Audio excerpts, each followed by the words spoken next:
Have you ever gotten lost before while on a hunt? Maybe on a backpack hunt in the mountains, going after black bear.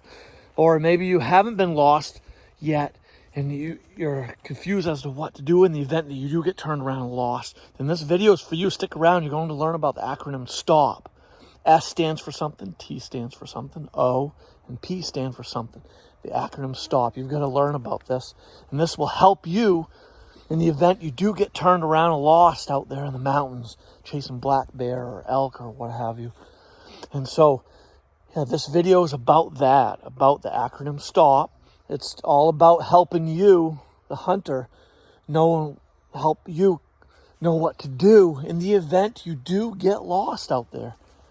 So stick around and watch this video to the end to learn all about the acronym STOP. And also what I need to tell you and inform you is that the next series of videos on my channel, Spikes and Gills, is going to be about black bear, about black bears in general, black bear biology, ecology, black bears and black bear hunting. Baiting is going to be about baiting black bear, how to go about finding and locating black bear. The next series of videos, I'm not sure which one will come first or second or third, but the next series of videos will be about black bear and black bear hunting. Whether it's a spot and stalk hunt or a bait hunt for black bear or hound hunting for black bear. And there'll be a video or two coming up on how to go about finding and locating black bear in black bear country to help lead you in the right direction to go about getting your first black bear or your second, third, fourth black bear.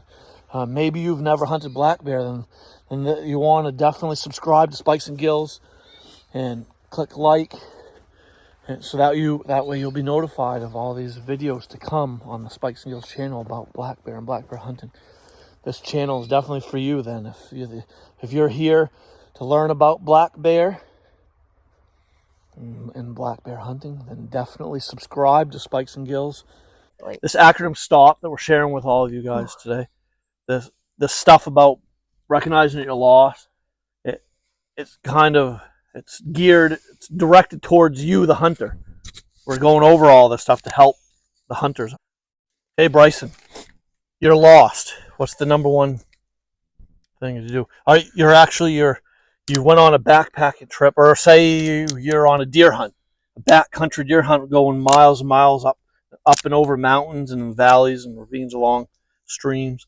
And you're way deep in the wilderness on a deer hunt, and you're starting to realize you're turned around. You can't recognize where you're at. Starting to realize you're lost. What do you do? What's the first thing you do? Stop. What does stop mean? Why do you have to stop? You stop and think how to get out and what you need to survive. Okay, good answer. So if you take the word stop, like the same word on stop sign, what would be the S in stop? What does that stand for? Shelter. Maybe. I don't know. Or shelter's a great answer. Well, shelter is going to come in time. You might not even need to worry about shelter if you get rescued or found within a 24-hour time span. S for stop. And what would be the T in the acronym STOP? Capital T. What would the T stand for? You recognize your loss. Would you generally stop to kind of gather your thoughts? Try to figure out a way. So I just kind of gave you the biggest hint. Gather your thoughts, and the T is think. Yes. Think. What would you, Bryson, think about? You already stopped. What food you need to survive, and try to figure out what resources you need to survive, and a weapon just in case a bear or a moose comes up on you and tries to attack you. So the weapon that you probably need to get a moose and a bear, you probably need like a really big knife or like a gun. You would have the gun with spray. You. So go back to the very beginning. I said you were on a what? On a backpack trail. And you were hunting. Yeah. Would you need to go hunting? I'd have a rifle. You would. So good. So you've got a rifle. You obviously would probably have a knife. You'd hopefully Probably have a backpack. A saw. You'd probably have a backpack with saw, knife, Food. something to drink, some snacks, or food of some type, and also, very importantly, something to start what with. A fire. And a so you lighter. would need some kind of like waterproof matches or a lighter. You would want to have a first aid survival kit in your pack. Just in Obviously, case a first aid sick. kit with bandages, band-aids, sewing needle, thread if you have to sew up a really bad gash, cut in leg, arm, or whatever. And anything, and maybe an emergency blanket of some type, like a solar type blanket. And also, if you were lost, starter fire sticks or something. Kinda remember where you are, but you don't really remember. You could yell for help if you were with somebody. You would a lot of times in survival kits you have. You'd have a whistle. Yes, a whistle. You remembered that. Survival whistle. Yeah, a whistle to blow signal. And it's sound off loud really signals in hopes to get the attention of some other hunter or someone who might be nearby. So we went over S. S is what for in stop? It's stop. T is think. What's the O in the acronym stop when you're lost? Option. What am I doing? Observe. Observe. What do you have to observe? Your surroundings. Yes, observe where you're at currently at that time because you've got to stop. Observe your surroundings in what for? What do you when you're observing? What are the things you might be looking for in your area? Rememberings of you might be there before. Well, yeah, anything too to help you get out. Yeah. You might recognize important landmark in the distance. Or look for somebody probably walking or hunting. Yeah. Look for the trail that you might have stumbled off of. Maybe you were walking a hiking trail up and over a mountain, and then get you to a hiking trail stopped, but it had leaves over it, so you couldn't really see it. And what's always usually on hiking trails in the mountains of Maine? Signs. Like what type of signs? Like what do you usually see on trees along trails? Signals. Like markings, yeah. Paint. So you know where you were going. Paint markings. Whether blue, white, they could be of any different color. And also a map thing or whatever it's called. Well, yeah, and I would hope that if you're going on a backpacking trip in the mountains on a deer to hunt, you might have a map. Should have a map and compass. No, I'm saying like there's like a post on the trail with a map on it. And if you're a good enough outdoorsman, you shouldn't get lost. But the best, most prepared outdoorsman out there and the most prepared and best hunter that you know out there can still get disoriented, turned around, and lost. I've actually been lost before while hunting. I remember one time I was lost for a total of like 3 hours. But I actually didn't stop. I actually kept circling, going in like circles and loops. I was looking for something that I recognized, some form of landmark. I kept moving, wandering around. Eventually I spotted like power lines along the road, tar road, and I quickly shot right to those power lines, and I came right out on the edge of the tar road that I parked my truck on, and I was like a couple miles away from my pickup truck. But I got turned. I was in some real thick pines in a part of the forest I was hunting that I didn't recognize, and I was kind of panicking and getting nervous, scared, and I was going in circles. I got lost on the school's trail out back because I was following an edge staff. I was following an edge staff, remember? But it kind of creeped me out because she turned the corner and it was like clear. There's no trail going outwards. It only went like a circle. And I followed her and I went and there was nowhere to be seen. So I kept yelling, Olivia, Olivia, and I got lost and I got scared until I heard voices, so I ran over there and I finally got out. But I thought it would creep me out because Olivia was coming down from like a whole another area. But the thing is, it would taken her like 10 minutes to get down from there to there. But I was only lost for like 5 minutes. Were you a little scared? Yes, I was scared, but I was like over by the benches, so I sat down looking around, and then I heard voices, and I looked, and Olivia was coming down from a whole another trail, and I was following her. But then she came back, and I asked her, "Were you over by benches?" And she said no. So I got a little creeped out because there was nobody else named looking like that. So I thought it was Skinwalker. So we went over S for stop, T for think, O, we're on O on the acronym STOP.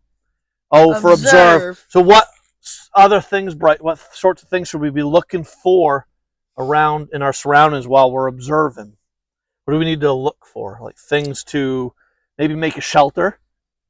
You gotta look for like a ridge pole, a lot stick, like find a real strong dead like log or piece of tree that you can use as like a ridge pole to lean up into the crotch of some branches of a tree. And you gotta have a lot of dead real strong branches you can lean up against that and make like ribs along the ridge pole. And then you got to start piling the leaves. You want to maybe line the ribs along that pole with some boughs, and then start piling it with needles and leaves and other boughs and form a shelter. You got to leave a little opening to crawl yourself into, but you can crawl into this shelter, makeshift shelter, and get out of the elements, get out of the cold, wind, and rain. And when you make this type of lean-to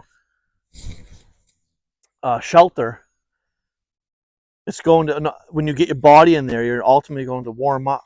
Your body heat's going to huddle around you, and you're going to be warmer ultimately in that shelter than you would be outside in the elements. You want to look for things to help make a shelter when you're observing. But what does and maybe also look for a water source of some type.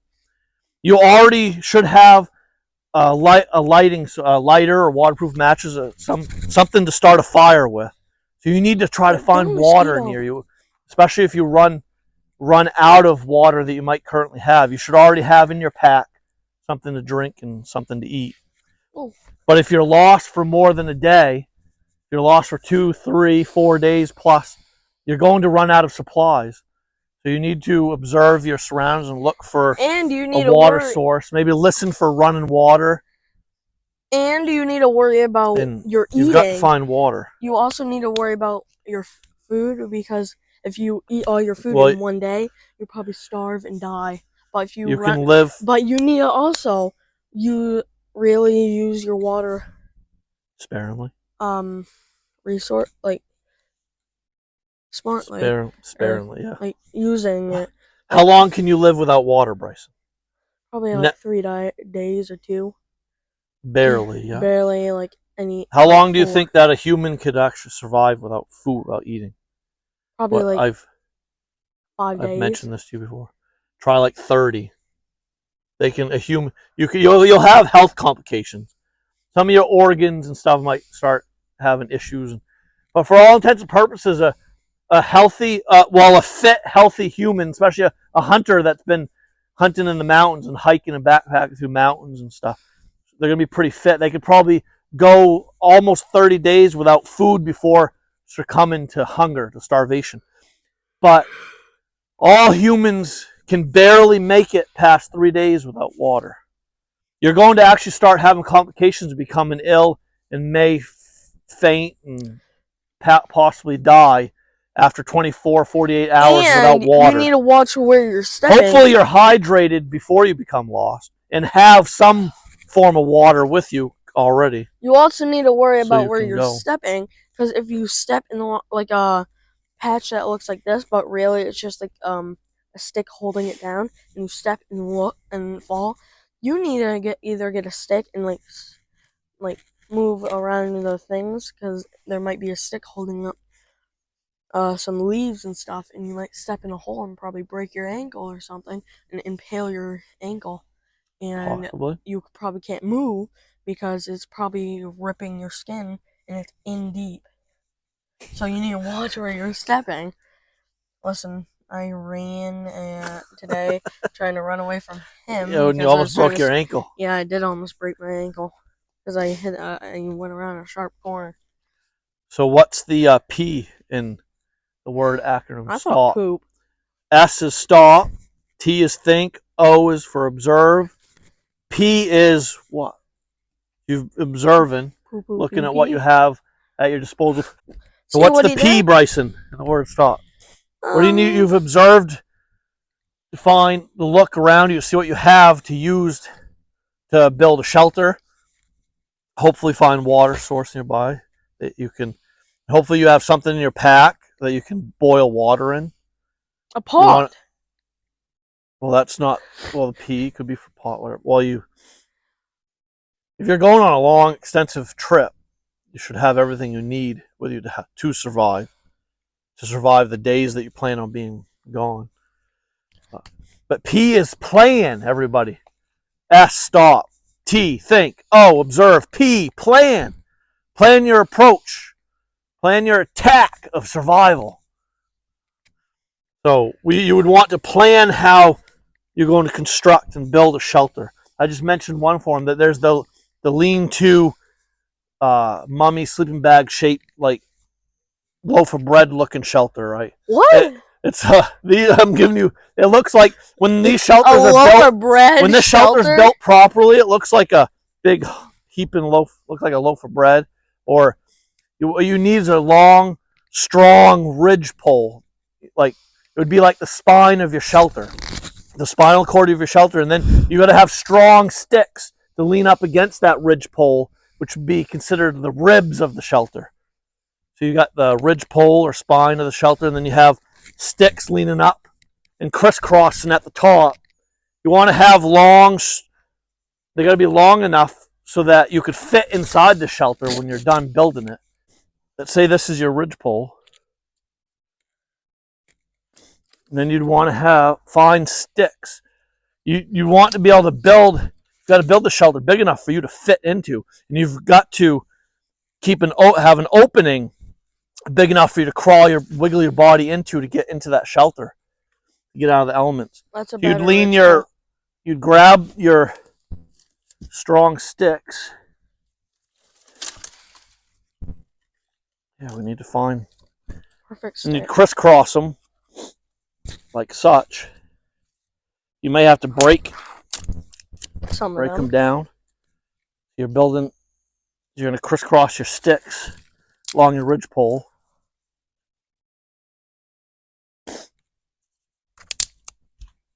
Like such. So you've got the spinal cord ridge pole, if you will, and you're making the ribs out of your strong sticks.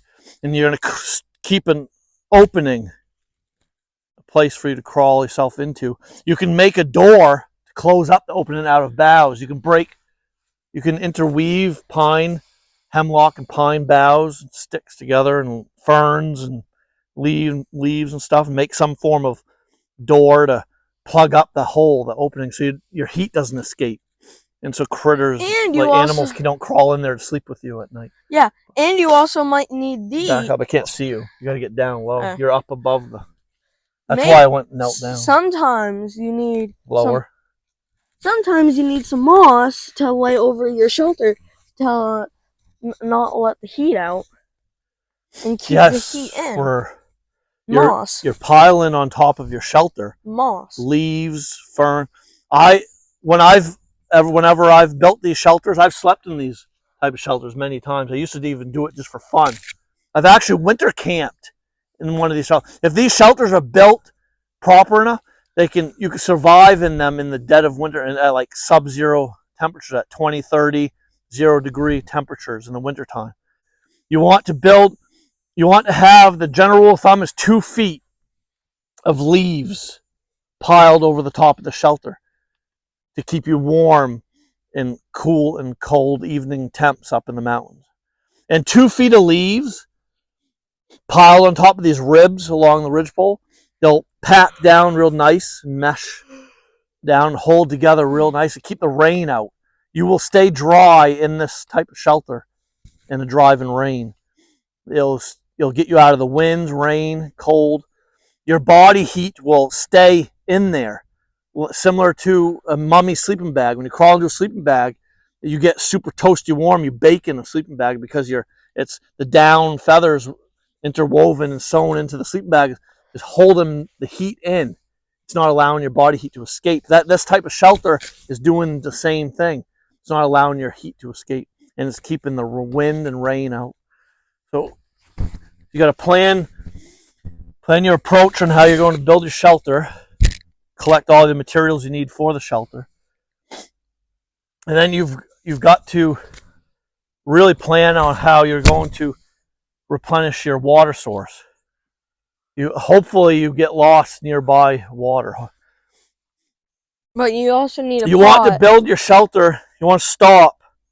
You want to build your shelter, build camp, a base camp right where you get lost. Kind of have that be your spot. You find, hopefully there's some form of clearing. Find some form of clearing and go into that clearing. And what you could do is you could start collecting sticks and rocks, start building the letters help, and make the words help on the ground. And so like any planes, helicopters flying overhead looking for you, they're going to be scanning their surroundings, looking at the ground. They're going to, when they come to that opening, hopefully they'll see the word help. It's going to signal to them that you're in that area. You can build signal fires. Hopefully you know how to build a fire, a survival fire. You can use the fire. They're going to look for smoke. The rescuers are going to be smelling, using their sense of smell and sight and hearing to try to find you. They may smell the smoke from a fire. They might see the smoke. It's going to help the rescuers hone in on your whereabouts, come rescue, to get you out of there. Hopefully you have flares in your pack. You should always, before going out on a long, extravagant backpack hunt in the mountains, in the wilderness, you should have flare gun with you. You got to have a fire starting kit. You should have a first aid kit. You should have plenty of water and food. You should have a knife and saw, waterproof mattress, lighter, all that stuff. All those sorts of things to help you when you get lost out there.